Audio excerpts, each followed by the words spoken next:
जय हिंद दोस्तों। आज हम लोग स्टडी करने वाले हैं यूरोप में राष्ट्रवाद। कक्षा 10वीं के प्रथम अध्याय से है ये यूरोप में राष्ट्रवाद। तो इससे पहले मैं बता दूं कि राष्ट्रवाद होता क्या है। राष्ट्रवाद का मतलब यह होता है, राष्ट्र का मतलब देश होता है, सबको पता है।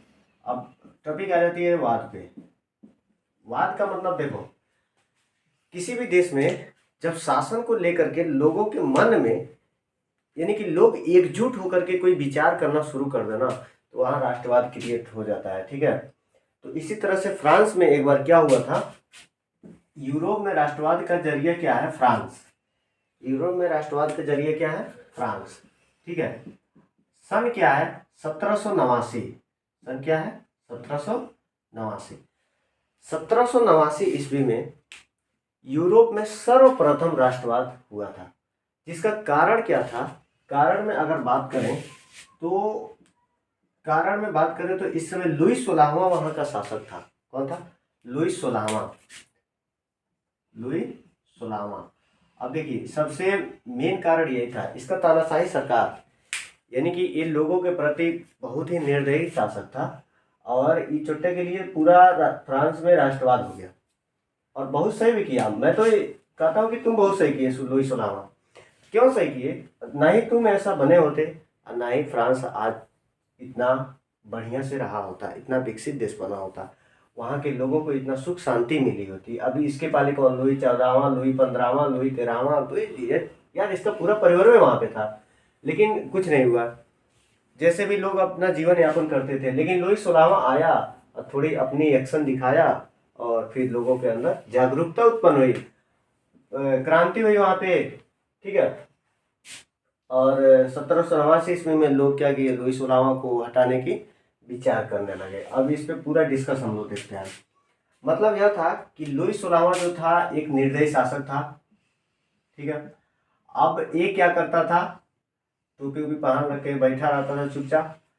इसका मतलब यह था कि भाई ये अपने परिवार के साथ खुश रहता था, और जनता कैसे अपना जीवन यापन कर रही है, खुश है कि दुख है, उससे कोई मतलब नहीं था। ठीक है। तो वीडियो थोड़ा बहुत खराब आ सकता है, आप लोग उस पर ज़्यादा फोकस मत करिएगा।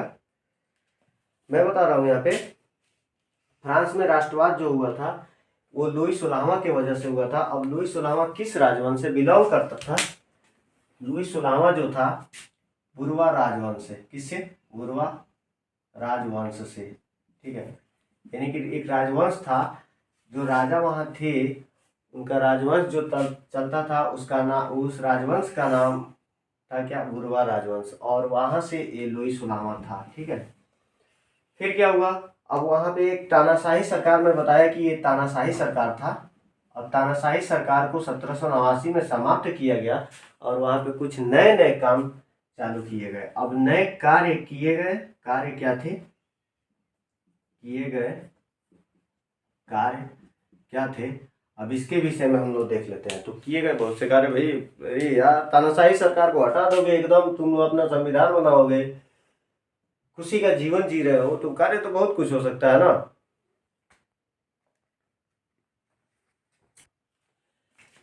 दोस्तों, मैं बोला हूँ वीडियो को लेकर थोड़ा प्रॉब्लम हो रही है। तो अभी यहाँ पे किए गए जो कार्य थे वे क्या थे, देखो। सबसे पहला कार्य यह था कि सामूहिक भावना का बढ़ावा मिला। भाई सामूहिक भावना का बढ़ावा न मिले तो कोई राज्य या कोई देश सही से चलेगा जी, एगो परिवार तो चलबे नहीं करेगा। उसमें क्या होता है कि दो चार लोग रहते हैं तो ये कहता है भाई मेरा शासन चलेगा, मेरा चलाओ यार, फोड़ फाड़ के परिवार डिवाइड करके चलाओ। ये तो देश है, देश में अगर समानता का भाव न हो तो फिर देश मुश्किल है। ठीक है। तो इसमें सामूहिक भावना का बढ़ावा मिला, सबसे पहला काम था सामूहिक भावना, ठीक है, का बढ़ावा मिला। उसके बाद से क्या हुआ था, यहाँ के लोग जो कहते थे कि हमारी क्या है, जन्मभूमि है, पितृभूमि है, जन्मभूमि, इसे हम कहीं छोड़ करके नहीं जाएंगे, नागरिकों का ये कहना था। तो मत छोड़ के जाओ ना, कौन भगा रहा है, चुट्टा भगा रहा था लुई 16वां। ये एकरा बहुत खतरनाक सजा दी है सब वहाँ के लोग, और ऐसा ही सजा भी मिलनी चाहिए। ठीक है। अब दोबारा मत आना तुम फ्रांस में। इसके बाद से क्या हुआ, देखो, समान झंडा। समान झंडा का मतलब यह था कि जब तक ये था ना, लुई 16 जब तक था तब तक वहाँ झंडा समान नहीं था।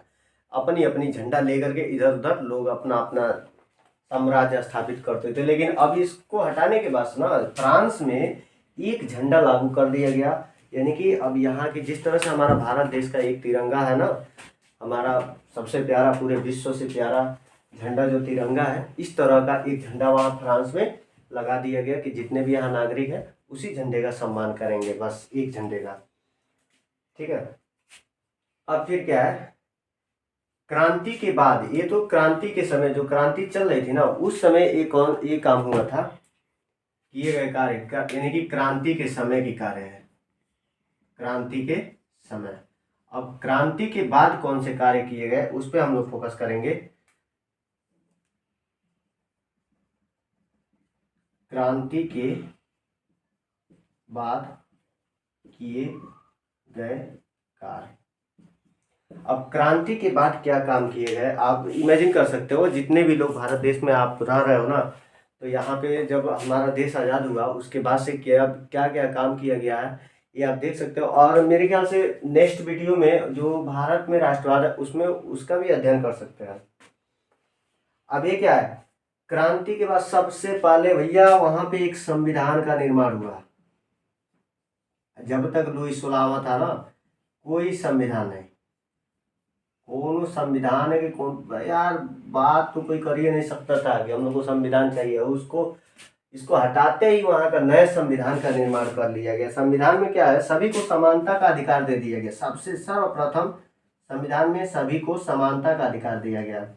अभी एकदम भाई इसके अनुसार चलते थे लोग, लेकिन अब ऐसा नहीं था, समानता का अधिकार दे दिया गया।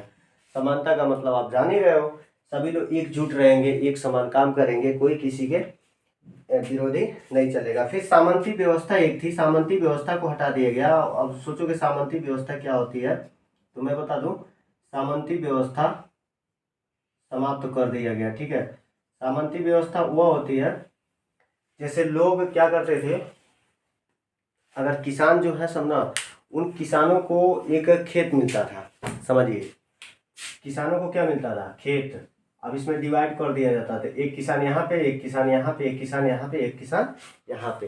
अब वो अपने अनुसार खेती कराते थे सब, जो भी उसमें अनाज उत्पन्न होता था ना, वो कहाँ चला जाता था, लुई 16वां के पास चला जाता था, या जो भी अधिकारी इस खेत को किसानों द्वारा फसल उगवाते थे इस खेत में, वो पूरा ले लेते थे। ठीक है। जैसे नहीं होता है ठेके पे काम करना, तो ठेके पे किसानों को ठेके पे रख करके खेती कराया जाता था। अब जब ये सामंती व्यवस्था हटाया गया ना, तो ये यार किसान ठेके पे काम करोगे, बिल्कुल नहीं। अब वो सारे किसान अपने अपने खेतों में काम करने लगे। जो भी खेत इन लोगों को मिला था, अब सिर्फ काम करने के लिए मिला था, आप खेती करो, ये खेत आपका नहीं है, बस आप खेती करो और अनाज पहुँचाओ। लेकिन अब क्या था, जो जिसमें काम करता था वो उसका हो गया।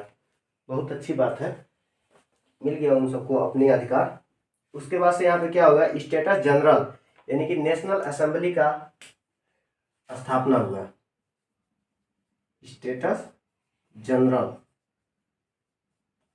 नेशनल असेंबली का मतलब क्या है कि जैसे एक राष्ट्रीय सभा का आयोजन किया गया, राष्ट्रीय सभा को स्थापित किया गया। जिस तरह से हम लोग का इस संसद भवन है ना, जो भी कोई बात होती है संसद भवन में उसको लेकर के चर्चा किया जाता है, इस तरह से फ्रांस के लोगों के, फ्रांस के नागरिकों की जो भी बात होती थी, अब किसमें होती थी, स्टेटस जनरल यानी कि नेशनल असेंबली में होती थी। ठीक है। और उसके बाद से क्या किया गया, शुल्क वहां का समाप्त कर दिया गया। देखो यहाँ तक तो वीडियो में आ रहा है ना, शुल्क समाप्त कर दिया गया। शुल्क, अब सोचोगे ये शुल्क कौन सा है, स्कूल के शुल्क है का, फीस भर रहे हो, नहीं बिल्कुल नहीं। शुल्क का मतलब यह है कि कर, टैक्स। ये जो या मैं समझ नहीं पाता हूँ, ये जब अपने लिए काम करते थे सब ना, ये कौन सा उस समय यार, बहुत इस समय समझो कि आज़ादी का जीवन हम लोग यापन करते हैं उस समय। अब देखो ना, अपने ही खेत में काम कर रहे हो ना, ये तुम्हारा खेत है, इसमें काम कर रहे हो, ये तुम्हारा क्षेत्र है, यहाँ पे अपनी वस्तुएं बेच रहे हो, ये तुम्हारा घर है, मतलब हर अपने ही वस्तु के लिए, अपने ही खेत के लिए, अपने ही प्रॉपर्टी के लिए टैक्स देनी पड़ती थी। ठीक है। ये सारे टैक्स को, इस सारे शुल्क को क्या कर दिया गया था, समाप्त कर दिया गया। कब, क्रांति के बाद, यानी कि 1789 के बाद से इस पूरे को समाप्त कर दिया गया। ठीक है। इसके बाद से क्या हुआ, शुल्क समाप्त करने के बाद से शुल्क समाप्त करने के बाद ये यहाँ से मैं इसे हटा रहा हूँ और इस काका को मैं साइड में कर दूँ। तुम इधर आओ या सट जाओ, यहाँ से चुपचाप देखते रहो। तुम्हारे शासन व्यवस्था में क्या हुआ था, अब हम लोग के शासन व्यवस्था में, सॉरी वो फ्रांस वालों के शासन व्यवस्था में क्या हो रहा है। यहाँ से चुपचाप देखो चश्मा उस्मा लगा के, ठीक है। तो भी पाने रहो, ठंडी लग जाएगी तुमको। अब क्या होगा, यहाँ पे शुल्क समाप्त के बाद से नाप तोल की जो पद्धति थी, नाप तोल समझ रहे हो, नाप तोल की जो पद्धति थी ना, उसे समान कर दिया गया। समान का मतलब यह था, नाप तोल की पद्धति। देखो यहाँ पे ये था, किसी वस्तु को आप बेच रहे हो, जैसे मान लो मार्केट में गए, आपके पास 2 कुंटल गेहूं हो गया। उस 2 कुंटल गेहूं को जब बेच रहे हो ना, तो आपको 1800 रुपये मिलेगी भैया। उसी गेहूं को बेचने के बाद से आप 2 मिनट बाद उसी गेहूं को खरीदोगे ना, तो आपको 2000 रुपये पे करना पड़ेगा। समझ लो, इस पद्धति को हटा दिया गया। या इस ऐसा भी कंडीशन था कि जब आप गेहूं बेच रहे हो तो वो लगभग 1000 ग्राम पूरा होना चाहिए। 1000 ग्राम जब पूरा होगा, लेकिन जब खरीदोगे तो वो आपको कितना देगा, 900 ग्राम देगा। बताओ, ये तो एकदम अत्याचार था। इस पद्धति को समाप्त कर दिया गया। अब लोगों के अंदर और खुशी की बात आ गई कि भाई हम जितना बेचेंगे उतना ही खरीदेंगे, हमारी अब कोई दिक्कत नहीं रह गई है। फिर समान कर दिया गया।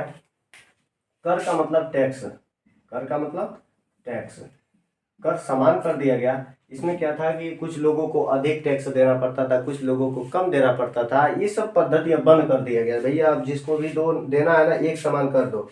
वहाँ की राष्ट्रीय भाषा फ्रेंच कर दी गई, फ्रेंच राष्ट्रीय भाषा कर दी गई। अब सोचोगे फ्रेंच क्या होती है, क्यों नहीं, फ्रांस को ही तो बोलते हैं ना। फ्रांस जो है हमारा, वहाँ पे भाषा जो लागू होगा फ्रेंच ही ना होगा। अब इटालियन इंडियन नहीं होगा जी। तो वहाँ की राष्ट्रीय भाषा क्या कर दी गई, फ्रेंच कर दी गई। उसके बाद देखो वीडियो में थोड़ी सी दिक्कत आ जा रही है, पहले ही मैं बता दिया था। यानी कि राष्ट्रीय भाषा फ्रेंच करने के बाद से वहाँ का राष्ट्रगान जो था वो क्या कर दिया गया, मर्सिले। राष्ट्रगान क्या कर दिया गया, मर्सिले, जो आज भी चलता है। और ये मर्सिले क्या है, जो फ्रांस के जो सैनिक थे ना, युद्ध वगैरह पे जाते थे, तो उस समय वो क्या करते थे, एक गाना गाते थे जिसका नाम था मर्सिले।